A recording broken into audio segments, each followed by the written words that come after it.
Aqui uma pessoa pergunta se quando um planeta passa a ser sagrado, se os mundos menos evoluídos continuam nele. Um planeta sagrado é aquele que tem consciência da sua tarefa, do seu papel dentro do sistema. Então, no sistema solar, há planetas sagrados e planetas não sagrados. Aqueles planetas que têm consciência do seu papel e que colaboram bem conscientemente com o sistema solar, nesses planetas não pode haver mundos atrasados. Nos planos, nos níveis de consciência deste planeta, se ele é um planeta sagrado, tudo é evoluído, tudo é adiantado. De forma que quando um planeta se faz sagrado, tudo aquilo que não é evoluído, tudo aquilo que tem uma evolução inferior, deve transmigrar ou ser resolvido ali. Então, num planeta sagrado não há mundos inferiores.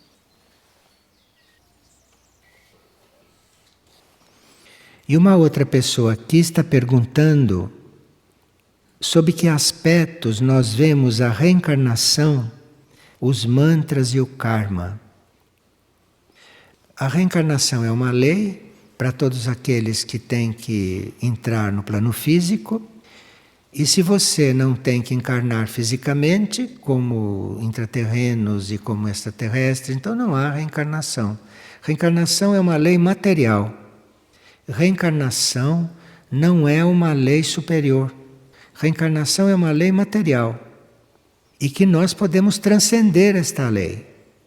Porque na hora que encontrarmos a nossa vida eterna, e na hora que os ciclos da nossa vida e do nosso trabalho e das nossas tarefas estiver bem unido com o eterno, a reencarnação para nós não serve mais.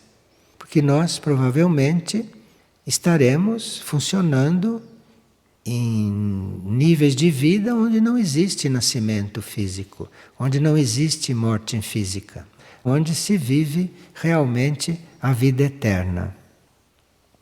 E quanto aos mantras e o karma, nós temos a ideia que todo mundo tem a respeito disso. Só que nós fazemos uma pequena diferença entre o karma material e a lei evolutiva superior. Isso é a mesma lei, só que no plano da matéria chama-se karma.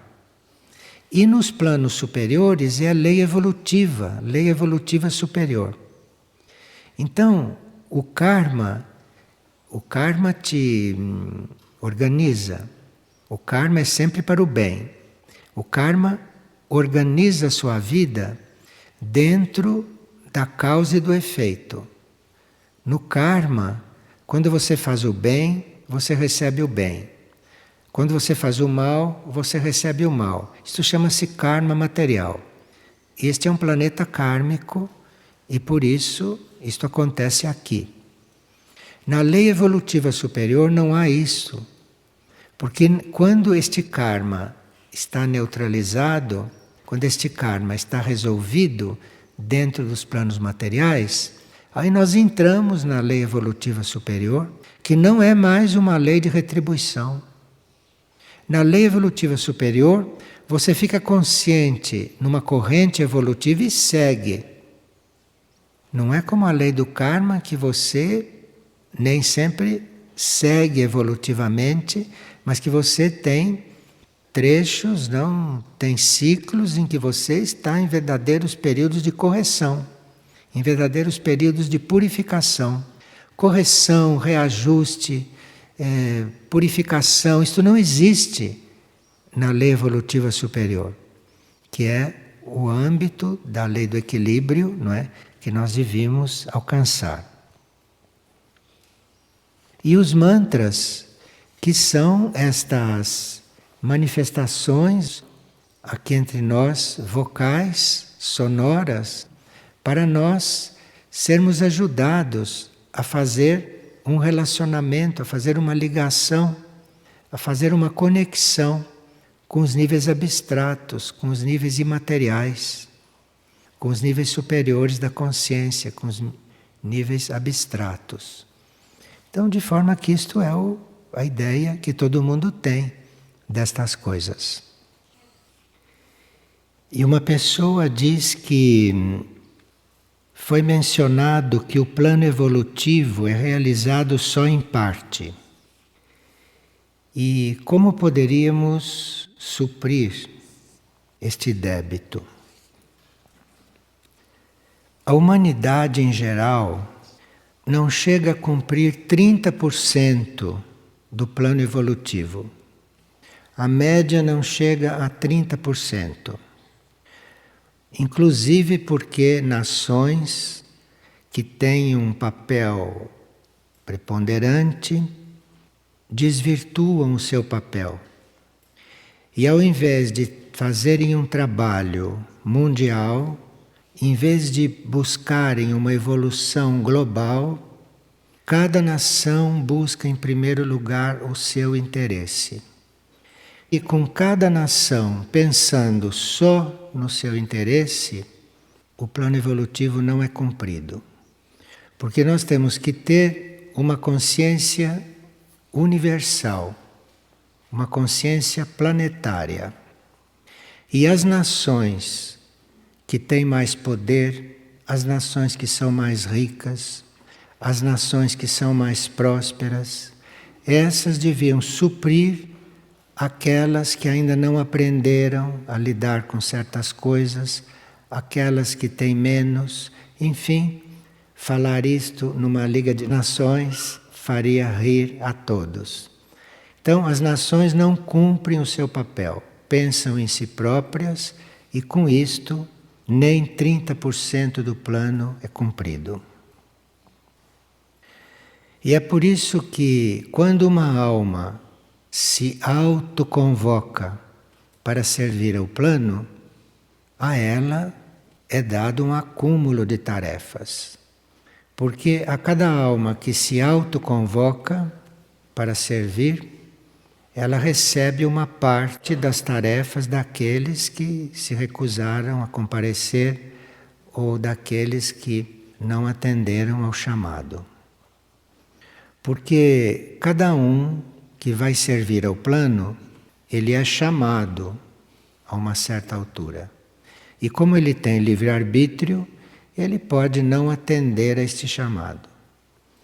E esse chamado, muitas vezes, não está muito no ritmo da vida normal do indivíduo.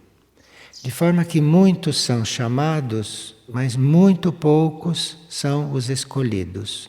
Isto é, muitos são chamados, mas pouquíssimos se escolhem para servir ao plano. Pouquíssimos respondem a este chamado. Ou respondem em uma proporção tão mínima que é irrelevante. De forma que isto é uma situação mundial dentro da humanidade e nesses momentos de emergência, como esses que se aproximam, nesses momentos de emergência, aqueles que se autoconvocarem vão ter trabalho de muitos, porque certas coisas vão ter que ser distribuídas.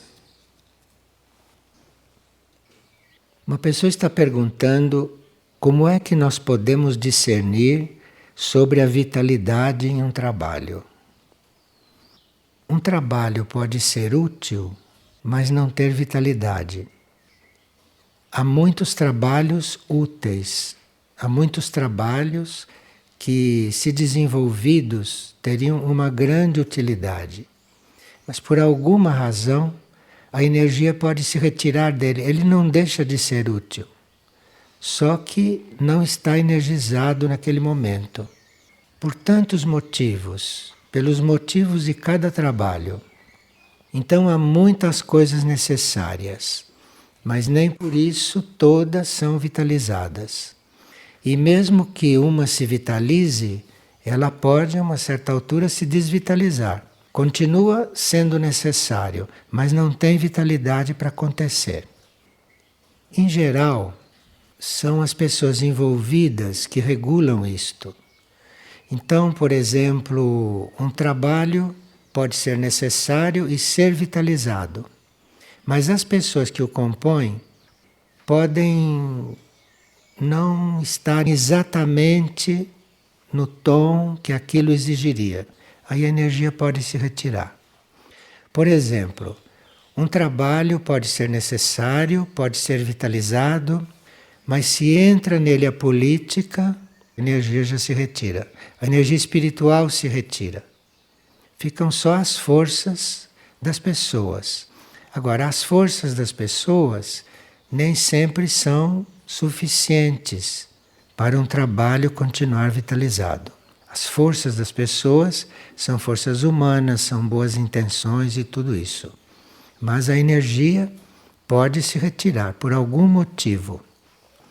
Então, se um trabalho perde a vitalidade, aqueles que o compõem devem perguntar internamente o que é que está acontecendo. Onde foi que a coisa saiu do rumo? Porque aí pode acontecer uma renovação, pode acontecer uma retomada de consciência e o trabalho voltar a ser vitalizado. E aqui existe a pergunta a respeito do disco dourado do Sol. E a pessoa perguntou o que é esse culto do disco dourado. Na antiguidade, esta questão dos discos, isto tornou-se um culto, porque sempre houve sacerdotes, sempre houve a presença extraterrestre na Terra, em certos momentos até encarnada, de forma que, para que a humanidade conhecesse essa forma de comunicação que vem do Sol, que vem da consciência solar, se criou essa expressão disco dourado do Sol. E se formou, principalmente no Egito Antigo, este culto, nas primeiras dinastias do Egito. Porque sempre se ensinava ao povo através de símbolos ou através de cultos, para que o povo, cultuando, acompanhasse certos movimentos. Então, como esta informação que vinha do Sol não podia ser do conhecimento de todos, assim como ela vinha, então se criou um culto em torno disso. E esse culto era muito comum no Egito, nas primeiras dinastias. Ele foi buscado e ele foi importado do sul da Índia em tempos imemoriais, porque em tempos imemoriais os irmãos extraterrestres tinham muito ligação e muito contato com a Índia. Então por isso surgiu ali aquela sabedoria. Eles achavam o Sol que era o Senhor dos céus. Então era uma versão desta força solar, era ensinar que o Sol era o Senhor dos céus. E na realidade, este disco seria a nossa alma, onde são impressos os ensinamentos que vêm do Sol, porque uma parte nossa é solar. Uma parte nossa, na nossa origem, é solar. De forma que esse disco, no fundo, é a nossa própria alma, onde isso é tudo registrado. Como houve este culto do disco, este nome disco foi usado para outras coisas. Foi usado, por exemplo, para os chakras, também são chamados de disco. E nos nossos chakras estão muitas informações. Então existe uma certa correspondência. Um grande mestre no tempo da Lemúria foi escolhido para retirar todas essas informações e levá-las para ficarem resguardadas na América do Sul. Isto tudo é muito simbólico, obviamente. E este grande mestre lemuriano, que se chamava Muru, ele viajou numa nave. Assim diz a história do culto do disco do Sol. Ele levou esse ensinamento para a América do Sul, porque a Lemúria iria ser destruída. A Lemúria foi destruída pelas águas. Então Muru levou este conhecimento para uma outra parte. E nessa parte da América do Sul, aonde ele levou este conhecimento, surgiu aquilo que a história chama de monastério, que era um encontro, um núcleo de conhecimento. E foi chamada Irmandade dos Sete Raios. Irmandade dos Sete Raios, porque ali havia todos os raios representados que estavam na manifestação da Terra. E o disco dourado do Sol, isto é, o conhecimento solar que tinha sido transferido para este novo núcleo, isto era muito resguardado por um grupo interno. Obviamente que tudo isso se passava nos planos internos, tudo isso era um fato interno, mas contado desta maneira para que se possa acompanhar numa certa ordem. Então, um grupo extraterrestre interno se concentrou nesta região e ali formou-se um grande templo de luz interno. Naquele tempo, esses que resguardavam este disco solar, este conhecimento, eles tinham conhecimento e força para provocar terremotos, para acalmar fenômenos naturais, e eles tinham até o conhecimento de alterar a rotação da Terra. Então veja quanto conhecimento solar existe na parte interna da Terra. Quanto conhecimento está disponível e que nós nem podemos imaginar.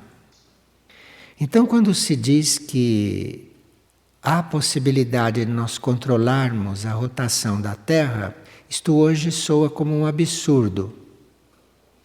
Mas existe conhecimento na Terra não só para controlar a rotação do planeta, mas existe conhecimento, inclusive, para controlar todo tipo de fenômenos naturais. De forma que na Terra, está depositado um conhecimento extraterrestre que nós nem imaginamos. E ficamos nos distraindo com uma ciência no plano material. Ficamos nos distraindo com experiências ainda em corpos de animais, em vez de nos voltarmos para uma ciência superior, que existe depositada na consciência da Terra.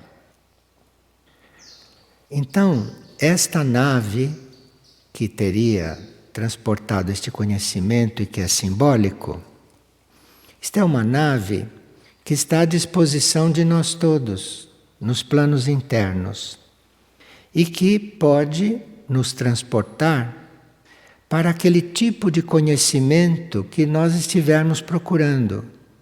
Então veja que esta palavra nave, e isto que a ufologia mostra como não sei o quê, isto é algo muito simbólico, e isto, quando aparece nos céus, está nos lembrando que nós também temos esta possibilidade de, com a nossa consciência, ir para o conhecimento que necessitamos, que desejamos. Então é muito esotérica, é muito oculta a presença extraterrestre na Terra. E que nós estamos longe de perceber e de descobrir o que isto significa em todo o seu âmbito. Os incas tiveram muito acesso a esse conhecimento. E os incas, a uma certa altura, foram os depositários deste conjunto de informações. Tanto assim que os incas, naquela época, fundaram na cidade de Cusco, no Peru, algo que abrigava isto. Então, este conhecimento ficou, a uma certa altura, muito concentrado em Cusco, pelos incas.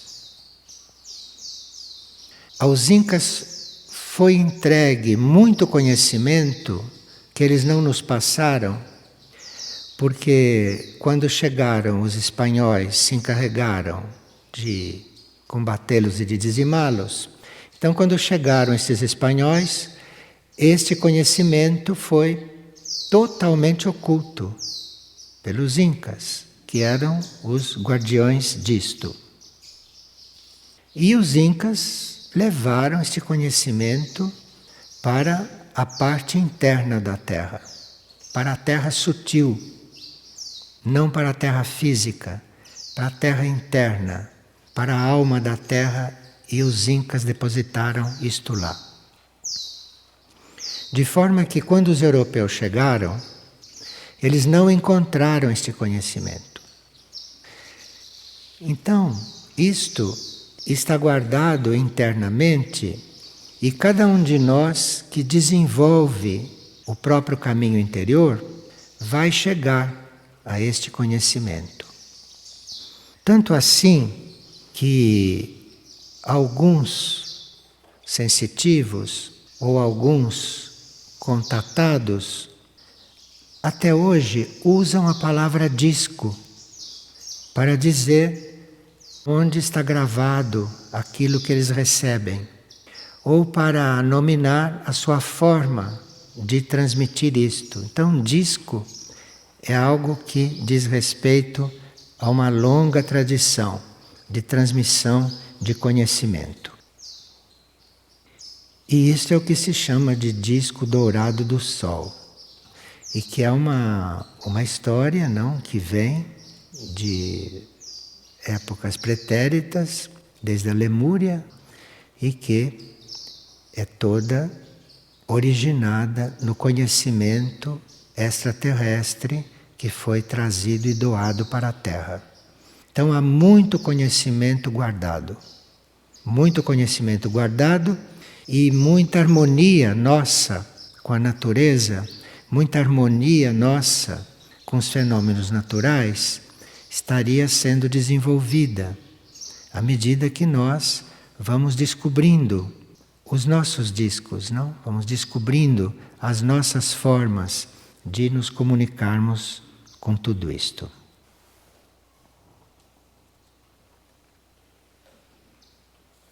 E aqui uma pessoa está perguntando quem era, na verdade, aquele ser que nós conhecemos como Maria, nossa mãe. Na verdade, esta pessoa está se referindo ao que nós chamamos de mãe universal, que nós chamamos de mãe universal, de mãe divina. Nós chamamos de mãe divina ou de mãe universal aquela substância de qualidade divina que impregna todo o universo. De forma que a mãe divina não é nenhuma pessoa. Nenhuma pessoa tem capacidade para chegar a ser mãe divina. Porque mãe divina é uma substância de qualidade divina, que é uma qualidade máxima dentro da manifestação universal e que impregna todo o universo. E por isso essa substância é chamada de mãe universal. Esta substância de qualidade divina tem poder para moldar a matéria em tudo o que é preciso, que é uma substância universal. Então ela molda a matéria da forma como é necessária. E ela tem também a capacidade de purificar a matéria, de tornar a matéria divinizada e, portanto, de sutilizar o mundo formal. Como essa substância do universo pode sutilizar o mundo formal, criou-se um culto à Mãe Divina, compreende? Como se a Mãe Divina fosse uma pessoa. E todos aqueles seres, em geral feminino, que se aproximavam desta sutileza, que se aproximavam desta purificação, eram chamadas de mãe. Então, como se supõe que a mãe de Jesus era pura, então foi chamada de mãe. É uma transferência, não? Personalizada daquilo que é uma substância de qualidade divina e que está no universo todo. E essa substância não só sutiliza tudo no universo, tem a faculdade de sutilizar tudo no universo, como tem a possibilidade de expressar uma beleza perfeita e uma harmonia perfeita. Coisa impossível de um ser humano expressar num corpo físico. Mas uma beleza e uma harmonia perfeita esta substância pode produzir na matéria. De forma que o culto à Mãe Divina tinha uma razão de ser. Era uma espécie de busca de contato com esta substância. Mas isto tudo é sempre muito adulterado, banalizado demais, materializado demais pelas igrejas, por tudo isso que está aí, de forma que hoje chegou-se a fazer o culto de uma mulher, como se aquilo fosse a Mãe Divina. E como são precisos elementos concretos para que isto continue, então as religiões colocam em mulheres o título de mães divinas. E por isso que isto tudo é representado pela imagem da Virgem. Isso não tem nada a ver com a imagem da Virgem, mas é representado pela imagem da Virgem para que as pessoas possam, de uma certa forma, se comunicar com isto. Mas seria bom que a gente se liberasse de estar identificando isto com alguma mulher, não é? Porque não é. Isto é uma substância, isto é universal, isto é a própria harmonia, isto é a própria beleza, isto é a própria ordem. Então nós podemos sim nos comunicar com isto sem pertencermos a culto algum e a nenhum tipo de religião ou de organização. Isto transcende tudo isto. O Centro Planetário Lis-Fátima, o Centro Planetário Lis-Fátima contém um concentrado desta energia divina. Por isso que lá, em Fátima, houve a projeção da imagem feminina, justamente porque os irmãos extraterrestres que se encarregam dessas projeções, destas imagens, escolheram esta imagem feminina, ou esta Virgem feminina, para trazer a humanidade, para trazer o povo para uma certa sintonia.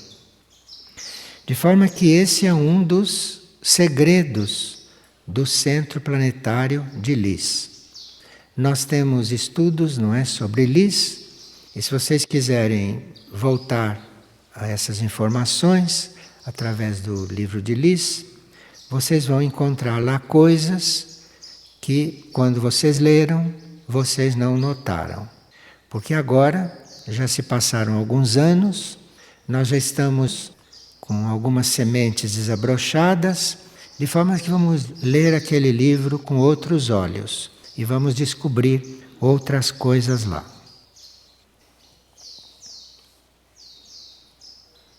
Existe uma lei que nós conhecemos como lei da cooperação dos universos. E a cooperação no universo tem um sentido e tem uma essência um pouco diferente da cooperação humana, da cooperação entre nós. Então, todas estas coisas acontecem na Terra, vivificadas e produzidas por humanidades mais adiantadas, por seres mais adiantados do que nós, através da lei da cooperação entre universos. E assim como esses irmãos mais adiantados, mais evoluídos, nos trazem este conhecimento, eles estão apenas cumprindo uma lei, que é a lei da cooperação dos universos. Agora, como é que isto funciona na lei universal? Quando há cooperação do universo, aquela cooperação não é só uma doação, não é um movimento individual, ou de um universo para outro, ou qualquer coisa do universo que seja doada para um planeta, enfim, para algum outro ponto do cosmos. Dentro desta lei da cooperação, existe uma interação. Então, se o universo lança uma colaboração, lança uma ajuda, aquela ajuda chega onde tem que chegar e ali cria um desenvolvimento. E este desenvolvimento acontece no universo, de forma que a cooperação dos universos não é uma doação de uma coisa para outra. A cooperação entre os universos é a emissão de uma ajuda, de uma cooperação, e depois aquilo retorna para a fonte que o originou. De forma que um universo evolui ajudando um outro. Não tem nada que o outro retribuir. Aquilo que acontece no outro entra no progresso daquilo que doou. É uma forma de você evoluir no outro. Quando você doa, você não está doando nada. Você está se transferindo para lá, você está produzindo algo lá que entra no seu próprio crescimento. É como se, em vez de você evoluir individualmente, você transfere o conhecimento e aquilo que produz lá aumenta você. Então é uma colaboração, é uma cooperação que devia ter outro nome, porque vocês sabem as nossas palavras como é, não? Então parece que você está cooperando. Não, você não está cooperando. Você está sendo lá. E lá você está acontecendo. É assim que um universo vê o outro. Ou é assim que a ajuda universal para nós funciona. Cada vez que o universo nos ajuda, eles estão crescendo em nós. Então, quando os irmãos do cosmos chegam aqui para ajudar a Terra, tudo o que acontece na Terra, trazido por eles, está acontecendo dentro deles. E é à medida que a Terra evolui, que eles também vão crescendo. Não existe separação nesta ação dentro do universo.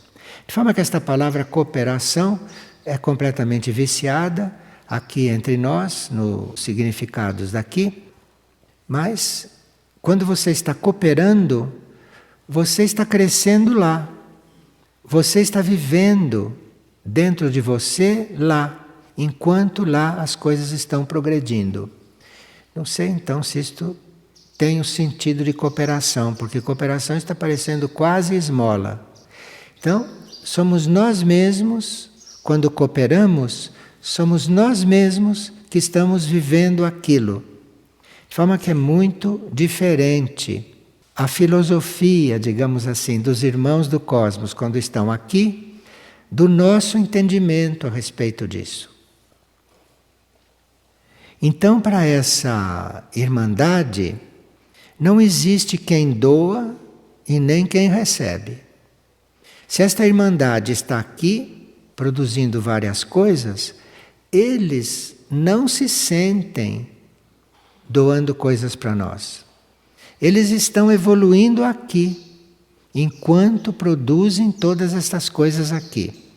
Claro que com isto a Terra progride, a Terra se eleva, mas quem se eleva são todos.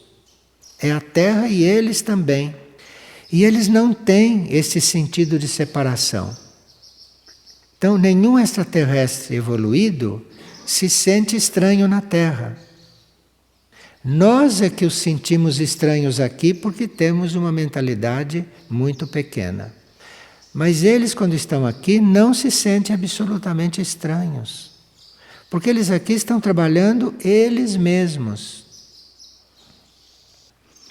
E nós teríamos que aprender isto, teríamos que entrar um pouco nesta mente, entrar um pouco nesta consciência extraterrestre, para que a energia universal pudesse fluir melhor entre nós, pudesse fluir melhor, inclusive individualmente. E isto é uma lei que atua em todos os lugares, e nós temos que descobrir esta lei atuando em nós, porque nós temos que deixar de fazer favor para os outros. E temos que deixar de ter este complexo de que estamos recebendo favores, que nós estamos recebendo ajuda. Não tem ninguém recebendo ajuda e ninguém dando ajuda.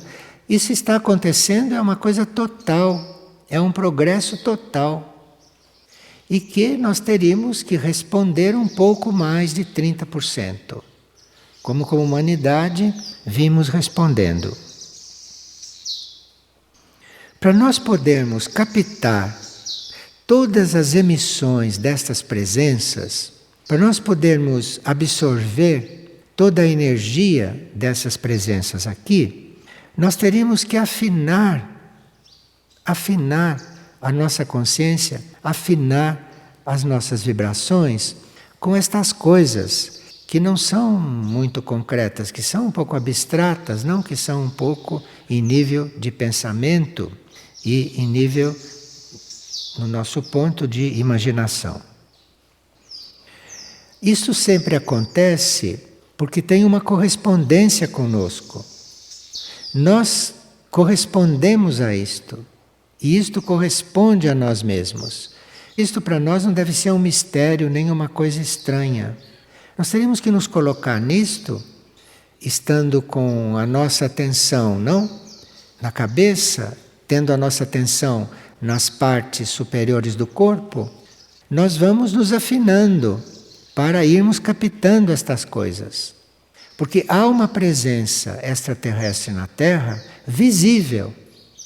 Só não vê quem não quer. Hoje visível, não só pelo que aparece no céu, mas como por aquilo que aparece nos campos. Isto é visível. E nós teríamos que realmente assumir esta presença.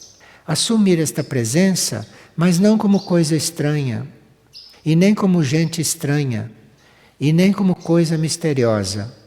Porque na hora que nós assumimos esta presença, nós estamos muito mais integrados em tudo isto. Estamos muito mais integrados em tudo isto que para a humanidade é um grande mistério. Vamos procurar ver isto como uma consciência universal presente aqui na Terra, e que através desse trabalho que se exterioriza, isto vai contribuir para nós ampliarmos a nossa sensibilidade, ampliarmos a nossa compreensão, porque ali se trata de símbolos.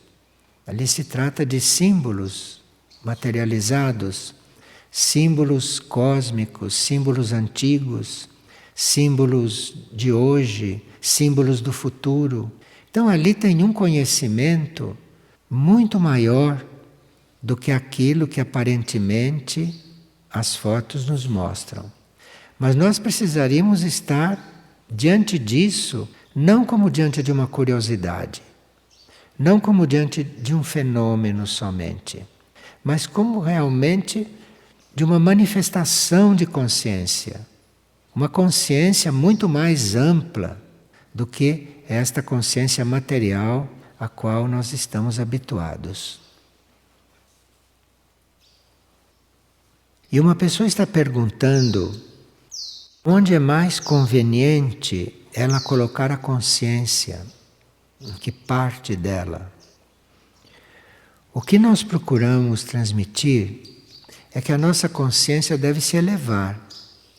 Então, se você coloca a sua mente, a sua consciência em um assunto que é inusitado, em um assunto que normalmente não é assunto para ninguém, mas que diz respeito a um contato mais amplo, maior, superior, e isto no seu corpo é representado pela sua cabeça. A cabeça é a parte mais alta do corpo físico. Você é ajudado a desenvolver essa sua consciência superior, representada pela cabeça, você é ajudado nisso, não? A erguer a sua consciência, a colocar a sua atenção simbolicamente nesta parte superior do corpo. E é óbvio que para você conseguir se manter elevado, para você conseguir se manter nas suas partes mais altas, em princípio no corpo, porque isso tudo está acontecendo na sua cabeça. É na sua cabeça que está localizado todo este pensamento. É na cabeça que isso está acontecendo.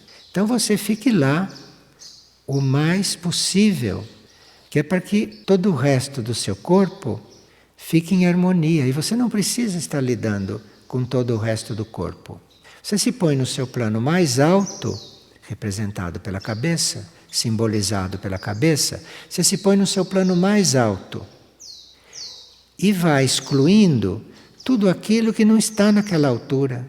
Ou vai tratando tudo aquilo que não está naquela altura bastante de passagem.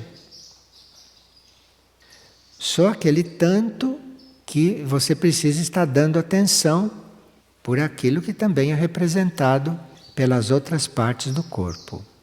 Então, o corpo físico, da forma como nós estávamos vendo, é um símbolo dos planos, dos níveis desta consciência. Mas o trabalho é esta energia, esta consciência, circular por todo o corpo, de forma que não haja congestionamentos, que não haja falta de circulação de energia, que depois vem representada pela má circulação do sangue e assim por diante.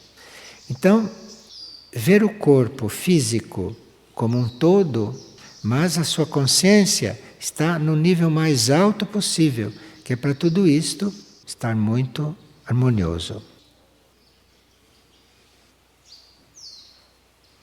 E uma pessoa está perguntando qual é a causa dos desvios na coluna.